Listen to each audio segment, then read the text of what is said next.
Welcome to the latest episode of First Word in Sports. An epic weekend of rugby that saw France win the Six Nations. Enjoy it, James? Three brilliant games of rugby. I really did enjoy it on Saturday. Just if England could have kept hold of the ball in the last minute there. Some questionable refereeing decisions, I'm sure we'll get on to. But yeah, it was a great weekend and it was a great tournament. They're talking about it, the best ever Six Nations tournament, aren't they? So yeah, wouldn't disagree with that statement at all. So let's just touch on golf first and then we'll come on to rugby in a bit more detail. Always a big weekend of golf with the Players' Championship from Sawgrass. We saw Cameron Young eventually sort of get over the finishing line. Very impressive down the stretch in terms of nice birdie at 17, played 18 brilliantly, and was just able to hold off Fitzpatrick, who bogeyed 18 after an errant drive. I guess the story of the final round really was the collapse. It's pretty slightly harsh. It's the difficult golf course of Oberg. But we can't get away from that. It was a bit alarming for someone who's meant to be good under pressure to collapse in that way. He's done it before. He did win Genesis Open. He's obviously done well Ryder Cup under pressure. But it's just difficult to win, James. Yeah, 11 and 12 snap hooks left, weren't they? And water twice in a row kind of thing. Cameron Young's driving 18, just a 375 downwind, absolute nailed it. I mean, you can't hit a better drive. He probably won't hit a better drive in his life, I don't think. So yeah, he won the tournament. It wasn't like Fitzpatrick lost the tournament. Fitzpatrick was then forced to play hit driver, and he's come out, or he said that last night, didn't he? He was forced to hit driver. He thought the ball would turn over like Young's did. It didn't turn over. He nearly got up and down, but he didn't.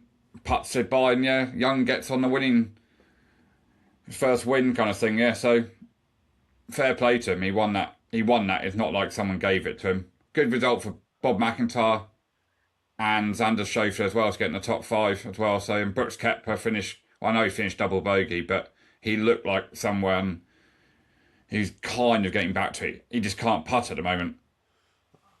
I think what was interesting was obviously Scheffler and McIlroy. McIlroy came into the week with supposedly back issues. You know, how much they were a factor or not, we don't really know. I mean, there was talk about him pulling out even quite late on. Maybe they're worse than we gave him credit for. I'd be surprised if he would have bothered teeing it up and, if nothing else, seeing it through to the end if he was really struggling with it. But it's just interesting, is obviously Scheffler just not quite on it at the moment. There's quite an interesting piece of analysis talking about the length of his swing, actually, in terms of, you know, being quite different to when he's had a lot of success. But he's struggling a little bit, particularly early on in tournaments at the moment. And I guess the interesting part really is that those two are the big favourites for Augusta, which is only, 3 weeks away? Maybe 4 weeks away.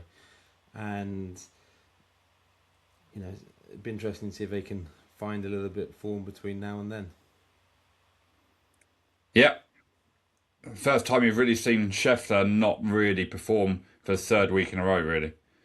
I mean, they're not disastrous weeks by any stretch of the imagination, but they're No. just not. They're not what he can do. This week, obviously, got Valspar Championship. Quite a golf course I quite like, actually. Again, the ones you get familiar with. It's quite a fun sort of stretch of finishing holes again. But we have Schauffele as the favourite with Fitzpatrick and Hovland, with Battier as well. So vaguely interesting field. I wouldn't say it's hugely interesting field, but vaguely interesting field. Jacob Bridgman, he's turned into a useful golfer. He's playing well at the moment again still. Another good finish last week as well. One to look out for. So last week, we also had the Live Golf event over in Singapore that actually saw quite an interesting finish. It's quite interesting prior to that final round where Lee Westwood led. He said it would have been his best, one of the best wins of his career had he won. You know, he's obviously not getting any younger, Mr. Westwood, So I can understand in some respects, if you do win when you're that bit older, like he is now, it would mean a lot. But he ended up coming a couple of shots short of Bryson, who returned to the winner's enclosure. It was an interesting finish with Lee missing a putt of 2 foot. I'd have even given you that one, James. Yeah, and the playoff hole, wasn't it? And Bryson even stuck it in the water off the playoff hole and managed to get par. And Lee missed that 2-footer. Just nerves, wasn't it? First time on the event, just nerves. He just whacked it past. I think it ended up about 4 or 5 feet past him. Anyway, Bryson picked up another $4 million US to add to his bank account. I see they got one more. They're playing a new course I don't think they've played actually on the live event, Stain City in South Africa this week. So I've heard some good reports about that course. I've got a mate who lives down in Joburg, played it a few times, said it's a very fun golf course to play. So yeah. They're clocking up the air miles. I don't think they'll be in economy though, will they? And then there is a DP World Tour. I hate saying DP World Tour. There's a European Tour event in the Hainan Classic, bang average field. Aora, who was favourite for a couple of the events recently, he's favourite again this week. This kid has a beautiful swing, but doesn't win your golf tournaments, unfortunately. But it'll be interesting to see how he goes. Let's talk rugby, James. I've said this to you many a time. One of my absolute pet hates with rugby at the moment, when the last even 5 years, has been refereeing and their interpretation of the rules and how important the decisions made are. So, with that in mind, a little bit later, let's crack on with Six Nations. Obviously, Ireland, Scotland. It was actually a pretty decent game as well. I think Ireland came out 43-21 ahead, but it was quite back and forth until Ireland ran away with it at the end. Yeah, until 65 minutes gone, Scotland were banging in that game, and then the Irish just pulled away in the last 10-15 minutes. He said Scotland were good and Ireland were good. It was a good match between two teams in form, considering where they were at the start of the tournament 7 weeks ago or 6 weeks ago, whatever it was nowadays. And Ireland just pulled out the bag from, as you say, gotten a thumping on the first Thursday in Paris to nearly winning the title. See, they thought they'd won it. Their big players stood up again. The likes of Caelan Doris, Joe McCarthy, Ty Byrne. The forwards got on top of Scotland eventually and took their tries well, and they won comfortably. As you said, I'm still not convinced about the Irish. Yeah, they got up for this, but the World Cup is all people are looking for, and it's 18 months down the line. Big decisions for Andy Farrell. What does he do now? Does he try and protect some of these players for the summer tournament? The Nations Cup's going on, so it's changing. There's not now. You don't go as a nation to go to New Zealand, South Africa or Argentina for 2-3 test matches. You're playing here, there and everywhere in a group stage essentially, and then you play another 3 games in November and then the final, etc. So, interesting decisions what Andy Farrell does. I mean, they stumbled across Crowley, didn't they, as a 10. They realised that Prendergast just can't play 10 internationally. So, yeah, it was a big win. Scotland, yeah, they're doing the same. One big news out of Scotland is that Jack Dempsey is leaving Glasgow, I think he plays for. He's going to Japan. So he's going to play his rugby in Japan from the end of this season, I think, in May, June. So there's a big decision there. Will Gregor Townsend pick him or not? And yeah, because he probably can't because of when the Japanese season is. Big loss because he was good on Saturday. So yeah. So just quickly going back to Ireland. I mean, I remember doing sort of podcast early on in, before the Six Nations, and I know you were sort of sceptical of Ireland's chances. What do you think sort of changed between what you expected to happen and what did? Is it simply a case of their elder statesmen performing one last time, turning up? Or, I mean, were the other teams not as good as expected? I mean, combination of both? think a bit of both. Getting their fly half sorted and giving Crowley the keys at 10 and not having Prendergast, who's just a liability defensively. And teams just carried on attacking down that channel, didn't they? And they got over the goal line. But yeah, their big older players stood up. Tyburn, Caden Doris, the captain's not old, but you know what I mean? They stood up. James and Gibson Park, probably his best rugby for the last 3 or 4 weeks in a couple of years, kind of thing. Stood up. Stuart McCloskey was a revelation at inside centre, got them across the gain line, got their quick ball back, and they do have dangerous wingers. And they, you know, even without the likes of Matt Hampson and James Lowe is injured, James Lowe is finished anyway at this level, but Balcony on the right wing, you know, came in full of pace and confidence because Ulster have been playing well in the United Championship. So you kind of pick players on form as well. And even with loose heads, 3 loose heads not playing, somehow their scrum coped. So yeah, fair play to Ireland because where they were, I still don't think they're going to do anything in the World Cup next year. But they did do it. They finished second. Bit unlucky not to win it, if you see. Really. Wales had a victory against Italy, 31-17. They made a great start in that game, didn't they? Sort of put that game to bed pretty early on. Yeah, game was over at half time, wasn't it? 21-0 at half time, kind of thing. After Lord Mayor's show for Italy, really, considering the monumental win against England must have taken a lot mentally out of them to get that over the line. First time they've beaten England. But Wales, yeah, continued their impressive form. Reece Kerr game was good. The back row game was really good. And yeah, fair play to Wales. Steve Tandy, again, after their first match at Twickenham, they've looked like a team, looked like they want to play for the coach, looked like got some sort of game plan. And do you think it's just a case of not overreacting to those early games, or particularly given, I don't know how to say it. Yeah, all right. Let's just not overreacting to those early games. Yeah, probably. Yeah, just like, and they got beat. I know Costello was injured. They brought back Dan Edwards, but they had a settled team. He only made one change from the Ireland game to the Italian game. The players are playing more combinations, getting used to each other, and just a bit of confidence. You know, they could have beaten Ireland, could have beaten Scotland, and that must breed at that level. We obviously don't know, we're only looking about it and giving us views, but confidence must play a huge part at any top level of sport. And they got their edge right, and yeah, it's good for a tournament that is competitive, albeit as an England fan, obviously, but it's, first win in 3 years for Wales. If they didn't win, no win in 3 years isn't a good look, really. But they won, and they can look forward now to... You were ready to ship them out for Georgia, weren't you?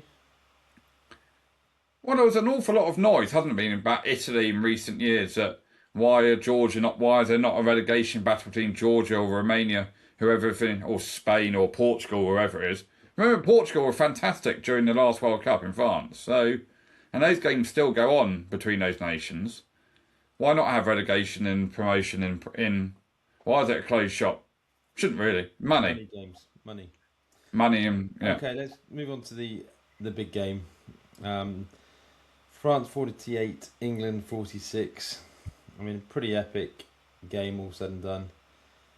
I'm not sure what's happened to France's defence these last couple of weeks, but yeah, do you think England take some credit out of it relative to what they've been doing previously, and France just not quite as good as we thought they were? I mean, where do you even begin to sort of unravel that lot? I'll get my rant out of the way. Nikita Amashkuli, the Georgian referee, absolute garbage referee. Absolute makes it up as he goes along. He was the referee for Scotland and England when he binned Henry Arundel for generally just a penalty in the first yellow card.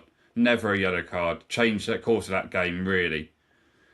Then, in this game, he sends Ellis Genge to the bin on a recommendation of the match official in accordance with him.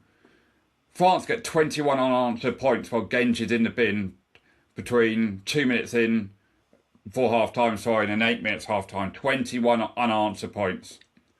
And then Louis Barry, fourth try, I think it was. England had a penalty advantage. And someone in his ears gone, Timo's gone, no, actually, it's not penalty advantage.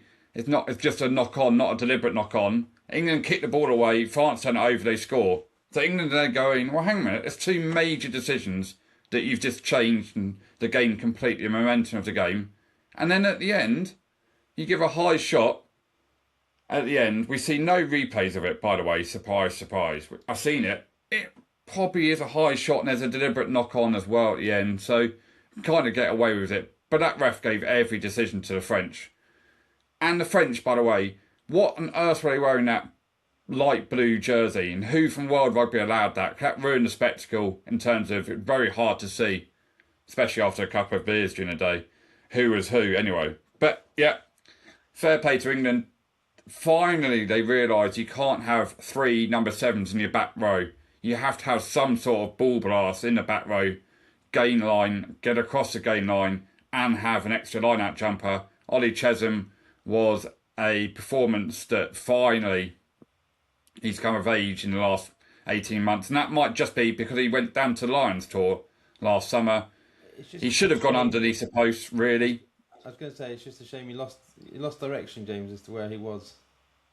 Yeah. By the way, that's unforgivable because you're taught that as a young kid. Is every time you scored a try, you're trying to put it as close to under those posts as possible. Yeah, and I know it's 2 points, but I mean, Finn Smith is brilliant. He can't kick at the moment. If you're going to play him at 10, he is the 10 to play the future. He's got to improve that goal kicking because you can't be missing some of the kicks he's missed. And he does it club rugby as well for Northampton. So yeah, England were just good. But was it just because England had nothing to lose? They played like that. And they had that edge and they had that nastiness and they bullied France up front kind of thing. Because they had nothing else to lose and they couldn't do anything else. Or are France not as good as we thought they were? Did France take the eye off the ball as well and thought this is going to be England to a cannon fodder as well? I'm not saying they took the eye off the ball. I'm just saying when you look at what Scotland did to them, is this French team, yes, they've obviously got some incredible individuals, but are they just not quite as good as we thought they were, like pre-tournament? Obviously, I know they've obviously won the competition, but you can't be conceding almost 100 points, against England and Scotland in back-to-back weeks. Yeah, 96 points. Yeah, England were the miles better team on Saturday night and should have won that game. And yeah, Henry Pollock really should have just kept the ball when he nicked it off the player, but he's a kid. He nicked it. It's a great steal, and he just passed it. It's just natural for him to do it. You know what I mean? It's just ingrained in his brain. I've got the ball. It's just going to go wide. It's what he does all his career, kind of thing. So not really blaming on him. And then Thomas Ramos is never missing from there. It was just like seen it. It was a great kick. I mean, it never looked for one moment like it was going to miss. No, it reminded me of Henry Pollard in the World Cup semi-final in the same stadium when he kicked it from similar distance, obviously the other way around. But yeah, missed opportunity again for England. They've lost 2 in a row in France. They should have beaten them in Lyon a couple of years ago as well in a classic game. But yeah, fun tournament from where it was. If nothing else, England will get a slightly easier set of fixtures for next Six Nations. They get 3 home games, yeah. So there was 111 tries, I think there were. But one takeaway from England is their discipline's got to improve. You can't have that many yellow cards over the course of the tournament. So on that one, just quickly while I think about it, because I meant to ask you in a previous episode, is, certainly in football we talk about double jeopardy in terms of, red cards and sendings off at the same time. At what point is rugby going to sort out the situation with regard to sin bins being worth more than a try? I think last time I asked you, you were saying it's up towards 10 points for a sin bin. Potentially now it's up even more. So I always think of a sport like even hockey, ice hockey, where if a player goes into the um, into the bin, depending on the severity of the penalty, it's either 2 minutes or 5 minutes. And if that team scores whilst that player's off, that's the end of the power play, basically. And I just wonder at what point with rugby union, it, you know, is if a team scores a try, that should be the end of the sin bin, because you can't have a situation where one player going off is worth 21 points, and it just, I mean, that's changing games on the back of what can be really questionable refereeing decisions. I think we talked about it before, haven't we? If a try's scored in that time period, then I think you should have the player back.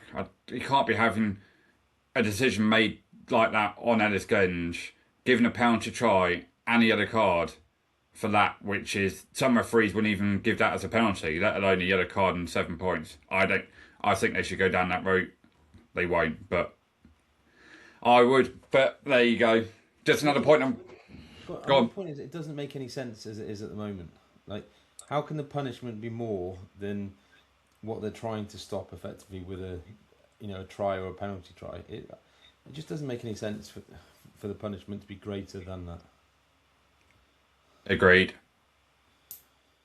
Bit of rugby league. There was a Challenge Cup. All the big boys went through, and the Super League is back this weekend. A couple of big news is that Jai Field still out injured for Wigan, and Bevan French has torn his hamstring for Wigan as well. So at the moment they're without their two most important and best players. But yeah, some Super League continues in the background, and the Aussie National Rugby is starting as well. That started last couple of weeks, so that continues. Always rugby league and rugby union done in Australia and New Zealand. Let's talk a bit of cricket. Obviously, no T20 World Cup anymore. We've had a bit of international cricket between Pakistan, Bangladesh, and New Zealand, South Africa. Nothing worth getting excited about. The only thing that was interesting from that Pakistan-Bangladesh game was the man cading. What is wrong with these players? If you haven't seen it, check it out. What is wrong with these players that they think that that's an acceptable way to behave in just sport generally? Honestly, if you did that in the park, on a Sunday afternoon, you would get slapped. Yeah, so it's a Pakistan batter, Salman Ali Akbar.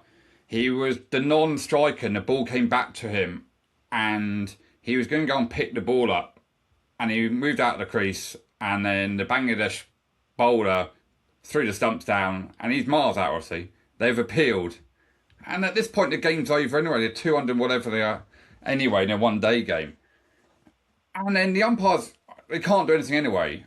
I'd imagine the umpires have said to Bangladesh, do you want to withdraw the appeal? They've gone no. But, I mean, yeah, he's a bit silly. But come on, everyone does that to batsmen. But Bangladesh, have a word with yourselves. It's quite pathetic, as you said. It really is really, really bad form. And it winds me up no end. Because kids are watching it. It's not a man-cadding at all. It wasn't what I meant to say. It's just a run-out, effectively.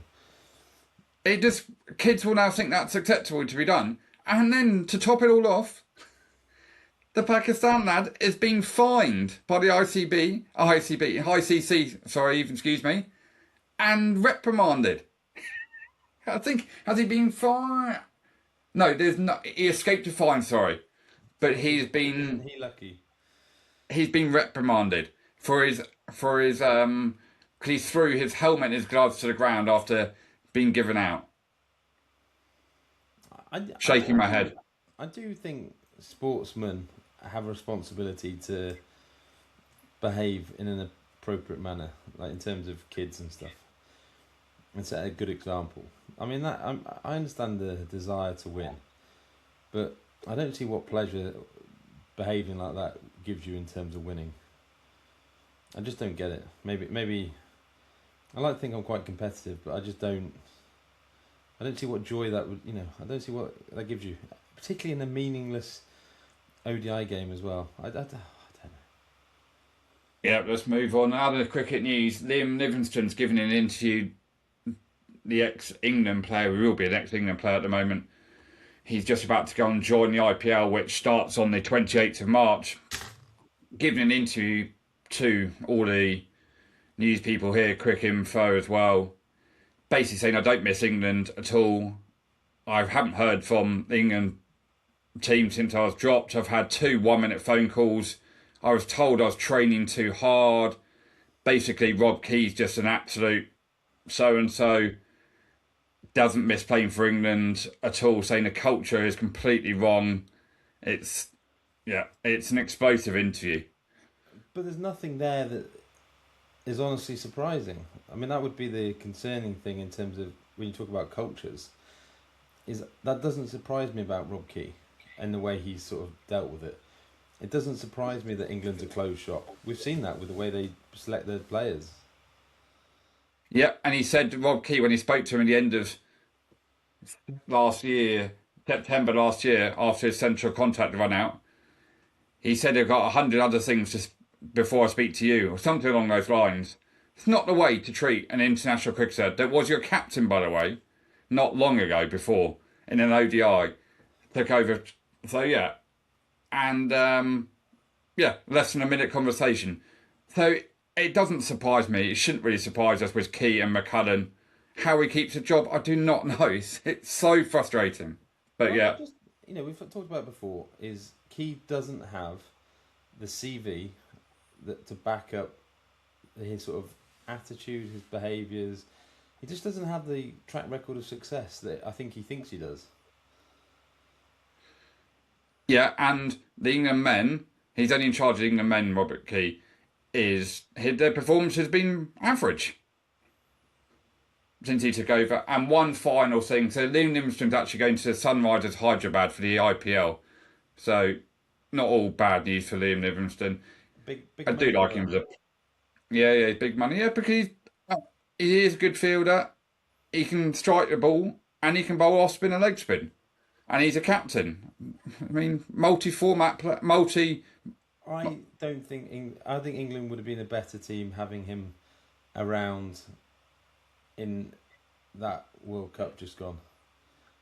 I don't see how him or Tom Banton. Him or Tom Banton. Say no more. I mean, it's not even difficult to give you the extra options bowling. As you say, brilliant fielder, and there isn't anyone who hits the ball bigger than he does. But he obviously took offence to certain things, questioned the management, and there you go, collect your P45 and off you go, we won't see you again.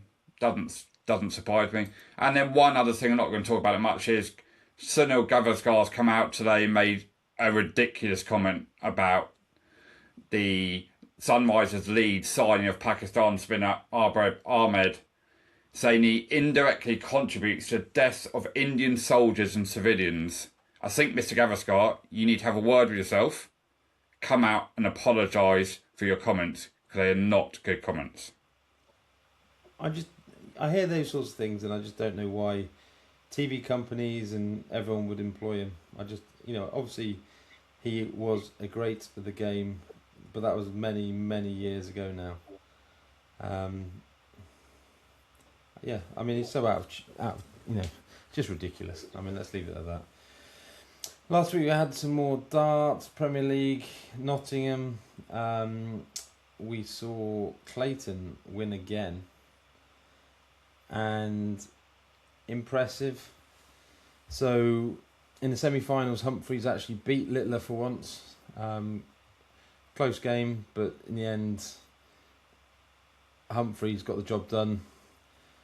And then we saw the sight of Johnny Clayton limping around the stage with his gout. And, it was a fair play to him. I mean, I know you talked about him in a very positive way a couple of weeks ago. But he's done great. He's been the story of this Premier League darts, and by a considerable margin. Yeah.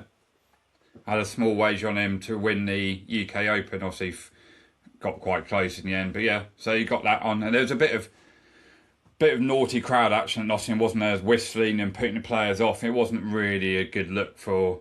I think a few players weren't happy at all with the attitude of the crowd.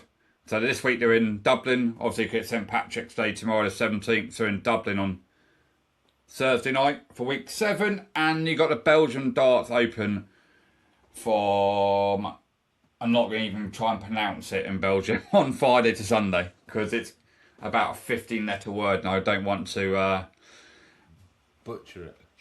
Butcher it exactly. But that'll be on. I'd imagine that'll be on ITV as well. I think.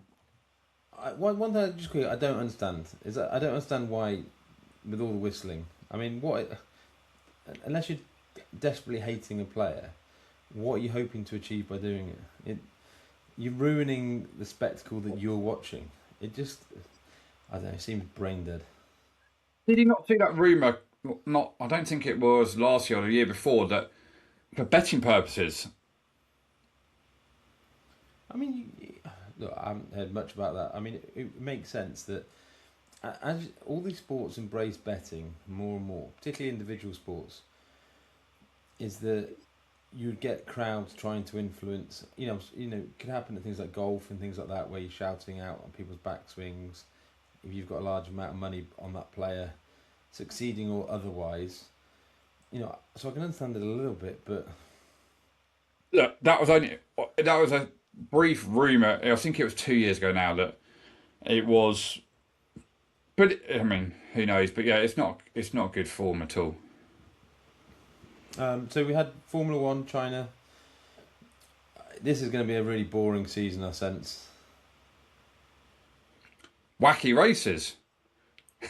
It's just it's gone too far. Seriously, you can't be having that where you can't go full out speed and then because you're charging your battery because it's 50-50 and then at one point you use your battery to overtake and then the next minute, or not even the next minute, the next 10 seconds you're 30 miles an hour down on speed, someone overtakes you. No, it's nonsense. Obviously, the McLarens didn't even start, so Piastri hasn't even started a Grand Prix yet out of 2. I was going to say, he's had a good start to the year. Verstappen's obviously thrown his toys out the pram because he's not winning. And he's right in what he's saying. I actually do. Verstappen's talking sense for a change, but Hamilton, on the other hand, obviously saying it's great to drive, yeah, because you're near the top of the leaderboard, Lewis, so it swings in roundabouts. But it is quite, Mercedes are so far ahead, and it's a great win from Antonelli, his first Italian winner for 20 years from Giancarlo Fisichella 20 years ago. So yeah, but he was helped obviously because of the issues Russell had in qualifying, where the only way they could fix it was literally turn the car on and off.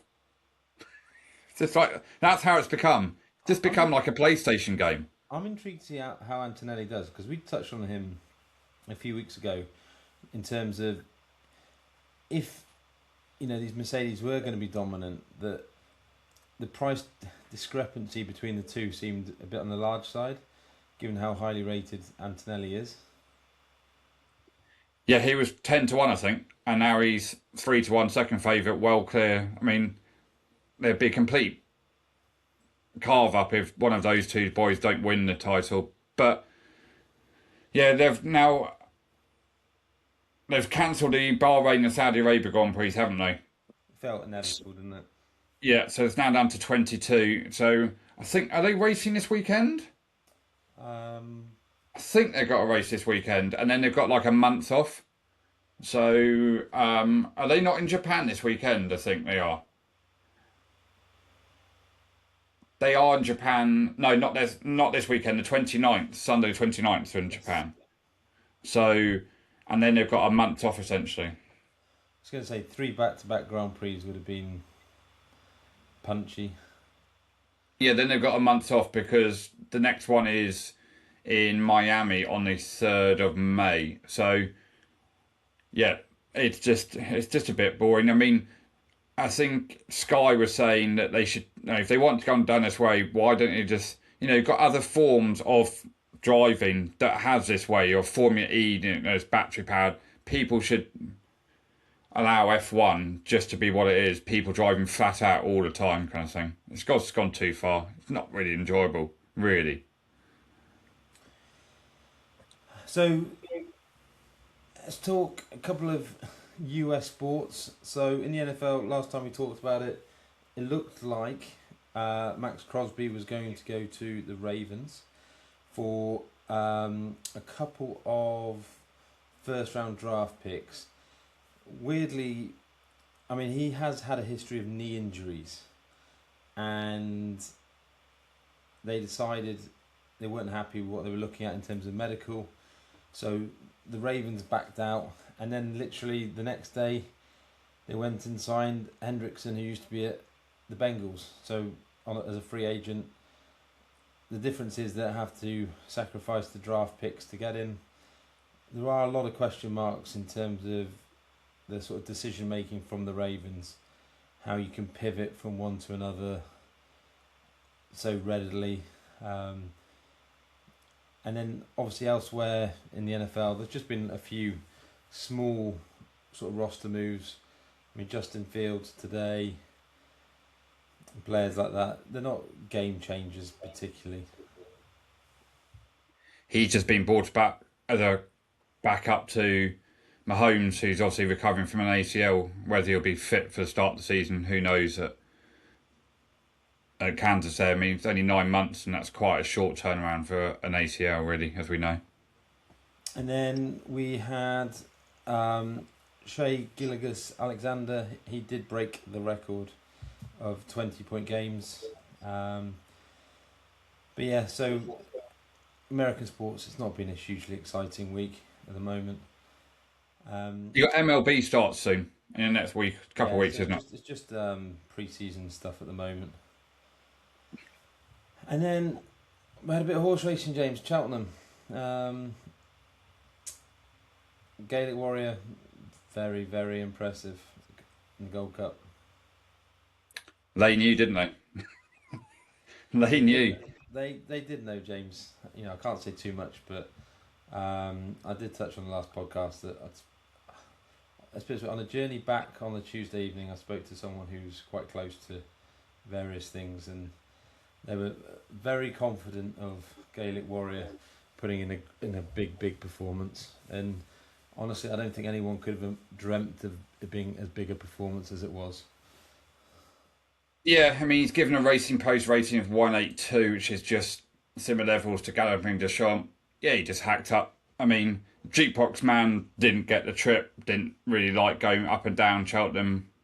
Kind of, you look at his record, that's not unsurprising. Django Bay ran well for second, was Henderson and de Boinville. And third was I Know the Way You're Thinking, last year's winner. I mean, sorry, that needs investigating because his run since last year, and then all the noise from Gavin Cromwell's yard has been. But yeah, Gaelic Warrior. But that was a weird performance in that when you're watching that race, the first one off the bridle, it was struggling badly out the back, and boy did it stay on. Yeah, but yeah, Gaelic Warrior is fantastic. Paul Tannen's 5th Gold Cup, put in things that Ruby Walsh only got 2 on Corto Star. Tannen's got 5. He just rode him perfectly, got into a great rhythm, and absolutely made everyone else look a little bit silly, kind of thing. 11-4. Just quickly on Ruby, I mean, we do criticise pundits and stuff a lot. He is very good at horse racing. I mean, what's interesting with it, you have AP McCoy and you have Ruby Walsh, and they couldn't be more different. You know, 2 of the greats of the game, and they couldn't be more different in terms of the levels of preparation, knowledge, and everything else. It's just incredible to see, and Ruby Walsh is brilliant at what he does.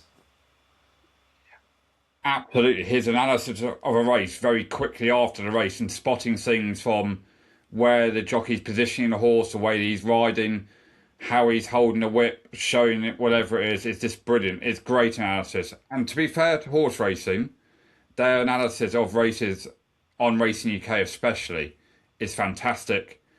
And I think it also is one of the hardest sports ever to commentate on. Those commentators are unbelievable. Just remembering all the colours and the names and talking you through a race, it's brilliant. It's going back to Cheltenham. Obviously, Lossie Mouse hacked up in the champion hurdle as well. There's money down for her as well. Weak champion hurdle. The two big points, obviously, we all know about it. It's the starters and the starting is just got to be improved. You can't start on a bend.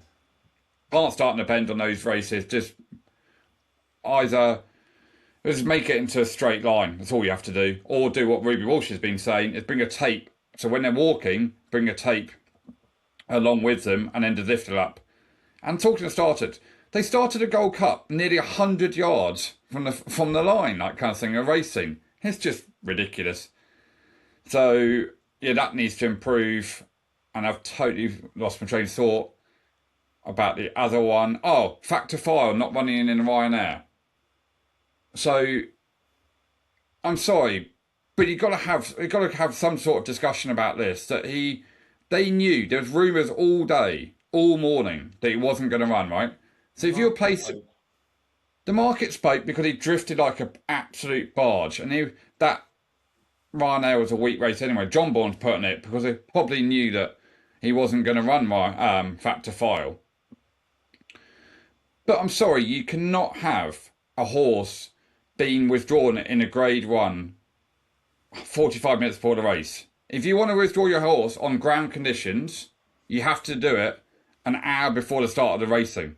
To allow everyone who's having a play spot bet, a quad bot bet, or any accumulators or any bets, you can't be doing it. That ground is not significantly changing in 2 hours, 3 hours. Be open and front with them.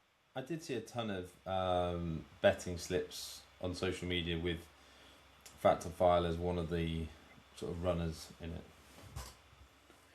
It should be allowed. If you want to withdraw your horse for ground conditions, you have to do it an hour before the start of the first race. So it allows people...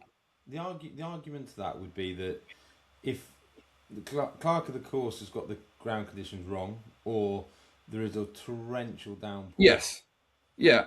Like, there was at Goodwood 3 or 4 years ago on Sussex Stakes Day, at the end of Glorious Goodwood on one of the days, when it went from good to heavy in a couple of hours. I understand there's a massive change in ground conditions, but it wasn't the forecast, whatever like that. I mean, what you could say something along the lines of, you can only, you have to declare before the start of the first race, unless ground conditions change twice or something like that.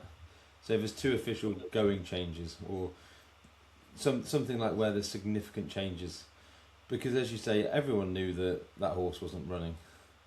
And it's announced it 45 minutes before, and even then saying it's poor form. And then Willie Mullins has come out, or he came out when he announced the non-runner and said, we're not going to bring our horses here to Cheltenham if you don't get the ground right.